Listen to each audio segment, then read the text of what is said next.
Welcome to the Ocean Community 50 Under 50 series, presented by the Ocean Community Chamber of Commerce.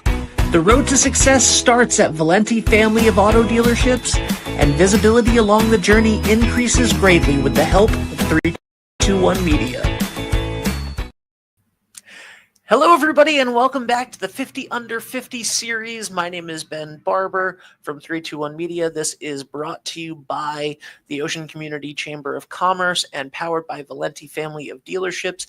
And today I am so excited because I am sitting down with 50 Under 50 honoree, Leslie Dunn. Finally, Leslie.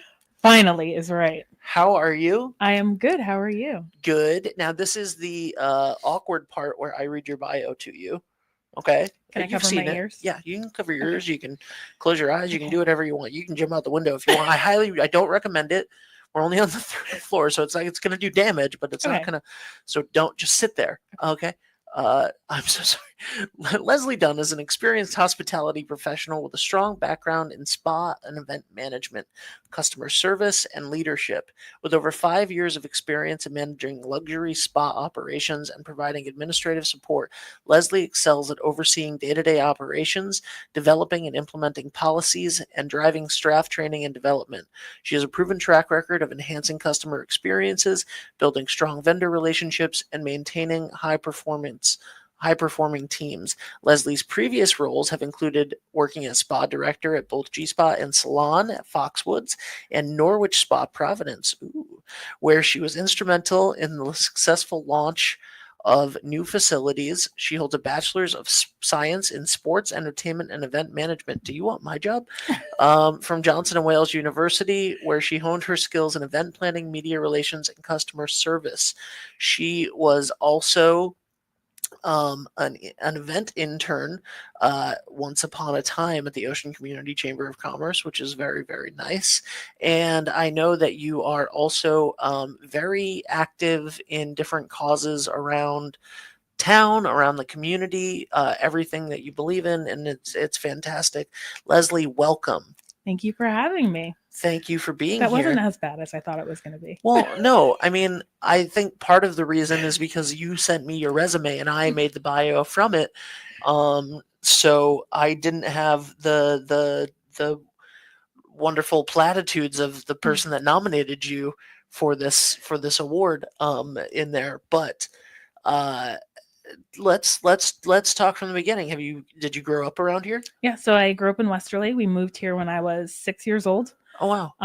And then my family decided this is where they wanted our roots to be. So my parents did everything they could to make sure that me and my brothers were able to stay here in Westerly to grow up. And at this point, as of June 13th, my youngest brother will be graduating from Westerly High School. So we're all Westerly High School graduates.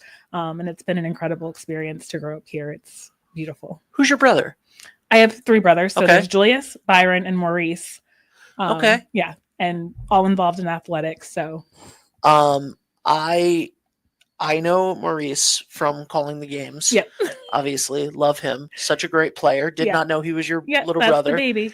I I noticed this thing that I was calling senior night for the volleyball team the other night. And I noticed this superstition that he does every time he serves, where he bounces it off the wall once, and then he dribbles it between his legs back first one time, and then it serves him well. But I called it out every time I saw it, and I was like, I hope he doesn't get annoyed by that. No. All right. So anyway, enough about family. Let's talk about you. So you've been here for your whole life, forever. Essentially. Yeah. And what got you passionate about being involved in the community? For me, there were so many moments growing up where I had so many people around me that constantly built me up and cared about the things that I was doing. So growing up, I was involved in like dance and performing in different aspects. And, I would have teachers that would ask me questions about things like that. And I had so many of the adults that were around me cared so deeply about what I was doing in my life that it put me in this place where I always wanted to be able to give back to this community. And I always talk about my journey was made possible because of the base and the foundation that I got. I went to Tower Street from first grade to fifth grade when we had Tower Street Elementary School. Sad moment. And so many of those educators and staff people in the building were so instrumental in creating me to be the person that I am today. And when I finally had the opportunity to be able to give back, the first job I had out of college was actually working at Tower Street Community Center. So it was this really big full circle moment. I think that's where I met you for the first time. Okay. Probably. Yep. Because Theater Scrapbook was based out of Tower Street for a long time. Yep. Yeah. Okay. And we would have some of our kids that would go there and different things. So for me, there's always just been this big piece about I want to give back as much as I got out of this community. And it's so important to me that when we're able to do that in our lives and time allows for us to be able to do that in space and energy, that we do give back to the communities that shaped us and molded us. And there are things here that growing up, I never thought I would see, that now to be a part of the school committee and to be a part of social organizations is just so powerful that my story and my legacy is a part of the history of this community. And that's really important to me. That is awesome. Are you on the school committee? Because that was not on your resume. Oops. Yeah, I'm actually the chair of the school committee right That's now. what I thought. I'm like, I'm only going to read the stuff. Okay, so you're the... Yeah. Leslie, you're burying the lead here. This is what... Oh. Yeah. All right. So I was elected in 2022. Okay. Yeah. I think the math is right on that, right? Yeah, 2022. So was with that group that was there, the group of 7 that was there for 2 years. And then recently we obviously had our next cycle of elections. So in December, I was voted the chair of the school committee that currently is serving. Okay. And how has that experience been? That has been, it's incredible. And it's also slightly terrifying because sometimes I look around and I'm like, how did I get here? Like, I just think about the journey and I'm like, what were all the steps? What were all the pieces? And like, how did this happen? Because it seems like I just went to sleep, woke up, and I was involved and I was on the school committee, and it's been a wild ride since. But what got you interested in being on the school committee to begin with?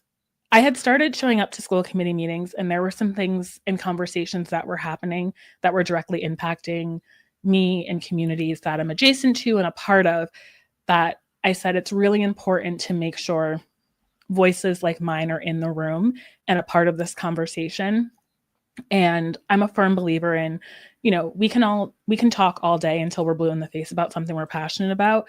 But if we want to be effective about change, we have to put ourselves in the spaces where decisions are being made and where those conversations are being had on a higher level. And I had a fantastic group of people who literally, when it was just a thought in my mind of like, oh, maybe I'll run for an office, that got behind me and said, we will support you. We believe in you. You can do this. And I said, if this many people believe in me and believe that I can achieve something like this, I have to do it.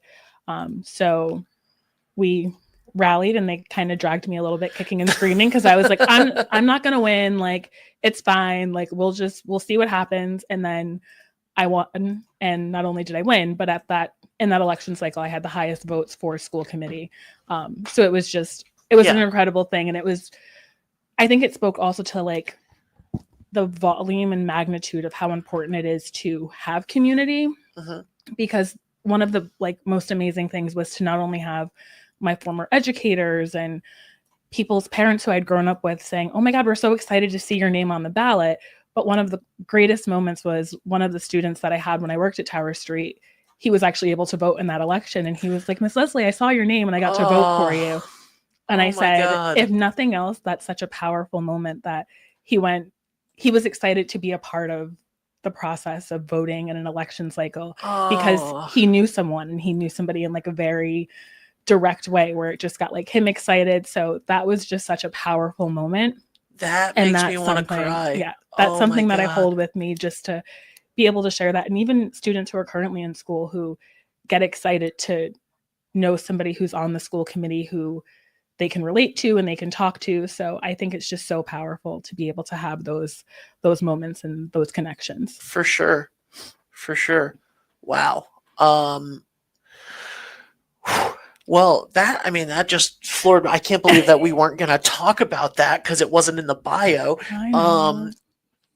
That's a little bit of, yeah, I'm also the chair of the school committee. No big deal. Do you ever give your youngest brother crap because you're the chair of the school committee and he's still in high school? Oh, 1000%. Yeah, you have to, right? Literally, we were like at the school for something, and him and his friends did something, and I was like, "Excuse me, don't do that like in my facility." Don't, yeah. I'm like, do not do that here. And then there are times where literally they're going to do something, and I'm like, do not embarrass me as the chair of the school committee. Mm-hmm. So whatever the group of you decide to do not embarrass me. I do not want to get a phone call that any of you were involved in something you weren't supposed to be involved in. So it's fun. And then even sometimes he will come to me and he'll be like, I need you to be the school committee member right now. I have to tell you something and I need your help. So we have a good relationship about that. That's good. That's hilarious. I would never, if I had a younger sibling, I would never let them live that down. Oh, absolutely not. So you are also on the professional advisory committee for the Cortiva Institute? Yes. What is that? Yep. So Cortiva is actually started out as a massage therapy school that's primarily based in Connecticut. They have locations all over the country. The ones that I work with are based out of Connecticut. And really what I started doing was I was going there to talk to the students that were there that were about to graduate or who even were just starting out in either massage therapy or aesthetics to give them some real world advice about what to be looking for when they're applying for jobs within the spa and wellness industries. I would go in and if they were having a career fair, we would set up time to talk with the students about positions we had open, but also just give them some general knowledge of, spa. A standalone spa is not for everybody. Some people are going to work for themselves. Some people are going to, find contracted work and just kind of helping them navigate those conversations. And more recently, they're adding on a cosmetology department to that location. And I've been a part of the advisory panel, kind of helping them understand what skills and things we need these students to come out of school with when we're looking to hire new people, when we're looking to bring in additional staffing. So I've been doing that for about 3 years now. And that's just another really great opportunity that oftentimes I go to these different career events, or even just if I'm there for one of the advisory panel meetings, to get to see what the students need in the classroom and to be able to offer that direct support. So when they get out in the workforce, they feel ready, they feel prepared, and they have some good connections and resources. That is awesome. How long have you been doing that? I've been doing that about 3 years now. Yeah, I started out in spa. It's almost 10 years now. And in 2021, I came back to G Spa and was offered the spa director position. And that's when I started taking on more of these connecting roles within the spa community of kind of helping build up that next generation of professionals coming through. Yeah. And that's an industry that even in just the 10 years that I've been in it, there has been so much change. And especially coming out of COVID, obviously we're in a high touch environment. So we've had to completely kind of shift the way that we do business because that really was a time that changed everything we knew and everything we thought we knew about the spa and the beauty industry. So what happened with COVID? I'm kidding. That weird little thing we had. Little blip in human history. So you also are a founding member of Westerly ARC. Yes. Let's talk about it. Yeah. You can get as in-depth as you want or not. It's your honoree.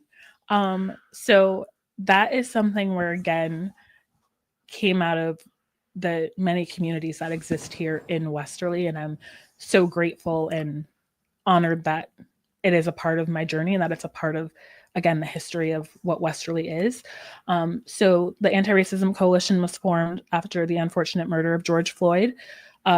People were gathering downtown weekly with signs and, sometimes there was shouting and sometimes there might be some music or different things, but it was just kind of this reaction that people were having of they felt like they needed to do something. And I just happened to be out and about that week and I didn't have to work and my parents said they were going and I was like, oh, okay, well, I'll come and see what's happening. And for a woman who grew up in this town as one of the few Black children in this town, to see that, it's something I never thought I would ever see in this community.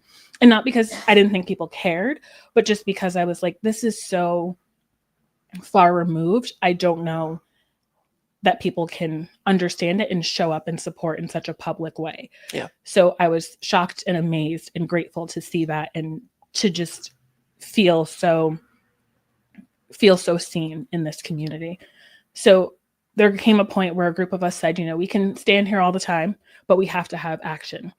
We have to have a next step. We have to have a purpose for doing this. We can't just keep showing up. And that's when we made the decision to really organize ourselves to say we have to educate people. If we have people who want to know why we're here every week, we have to give them a reason to say, oh, this is a group that's aimed at educating, embracing multiculturalism, to make sure that our community understands that it's such a beautiful thing that we have diversity. It's such a beautiful thing that we have so many cultures represented here, that we have to celebrate those things and also take time to be in difficult conversation to understand the challenges that everybody faces differently. Yeah. In their day-to-day existence. So we've been in existence since 2020. And now we've grown to this place where, we have our annual Juneteenth celebration that happens in the park, which is an incredible opportunity. We've had partnerships where we've had art exhibits in town. We've done movie series. We're actually currently in one of our movie series that goes on at the United once a month. We have a film that shows there.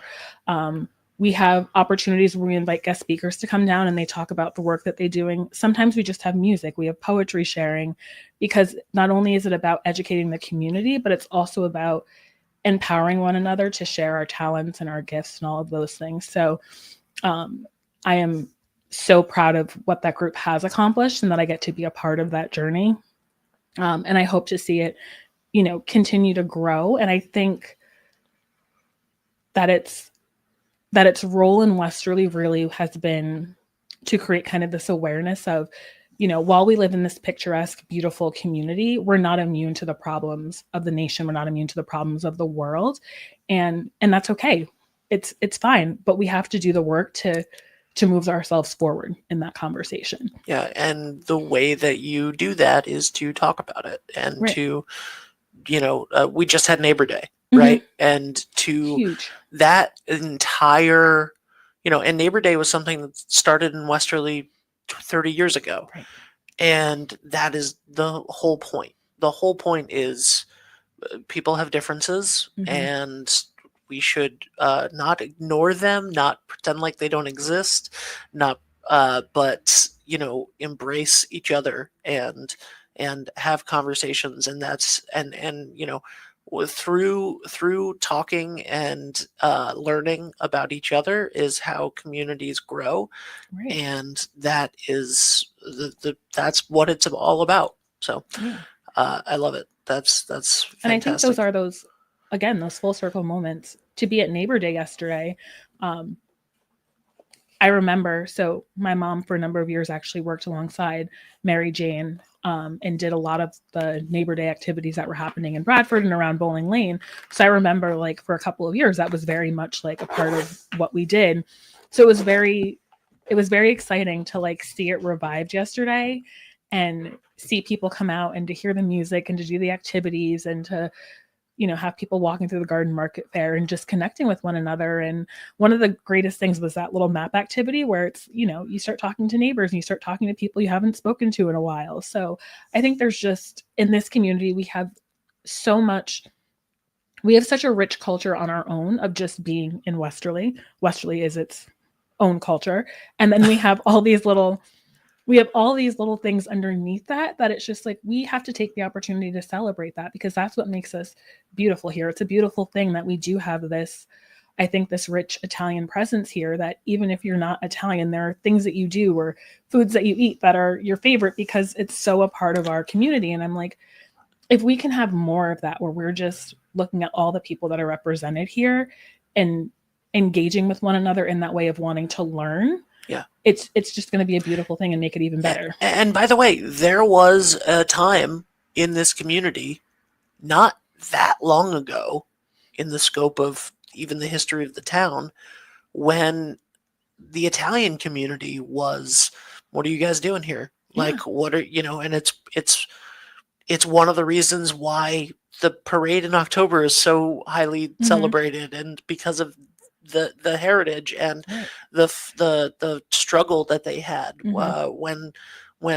so many Italian families came over and joined this community that had already been here for hundreds of years.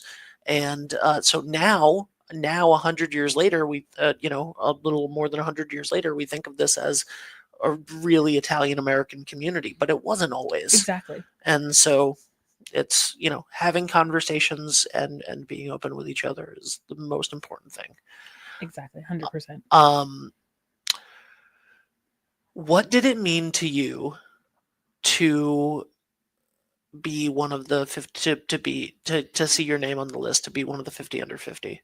Yeah. To be honest, I almost deleted the email that was notifying me that I had got it. I was just kind of like scrolling through emails, and I was like, okay, put this over here in this folder. And then I was like, well, wait a minute. And I went back in, and I was like, oh, wow. Like, and at first I honestly thought it was going to be like, can you help out with this? Or like, we're looking for some. So I wasn't paying attention. I was like, oh, this is for me. Like, So I was absolutely in shock, and I was surprised. I'm extremely grateful and super grateful to the person who nominated me, because I just really was not expecting it. And I was actually racking my brain thinking about different people to nominate and like, all right, how can I do this and like put something in for them? So I was amazed at that. And then to actually see the list and to see some of the other people on it, I was like, wow, this is huge. And the people there are just such like heavy hitters in this community that do incredible work giving back to our community, are incredible. I think you look down that list and it's just all role models who there are generations that can look up to them because they have just given so much of themselves to this community and have really built us up to continue this legacy of where we are. So I am beyond grateful to be a part of that list and to be with that group of people. And I'm still a little bit shocked. And I think more people have reached out to me to actually acknowledge that I've been put on that list versus me being like, oh, hey, by the way, guys, I'm doing this. I was at work the other day and I mentioned I had to come in and do the interview.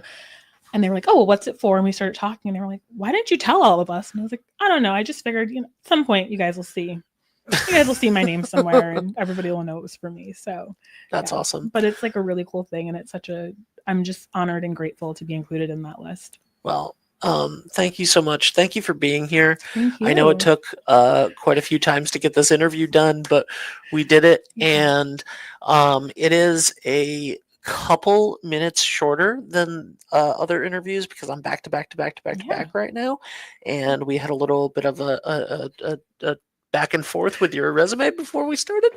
But I would like to invite you to come back anytime that you want on 321 and have a conversation with me. So thank you so much. I really appreciate it, Leslie.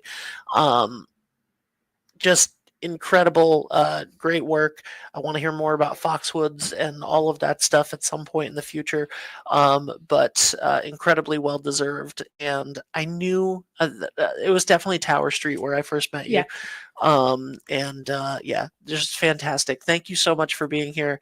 I really appreciate it. And every single time somebody sits across from me for one of these interviews, you can tell immediately within 2 minutes of it exactly why they are one of the honorees for 50 under 50. So thank you so much for being here. Thank you everybody for watching, for Valenti Family of Dealerships for sponsoring this, and the Ocean Community Chamber of Commerce for 321 Media. My name is Ben Barber. Bye for now.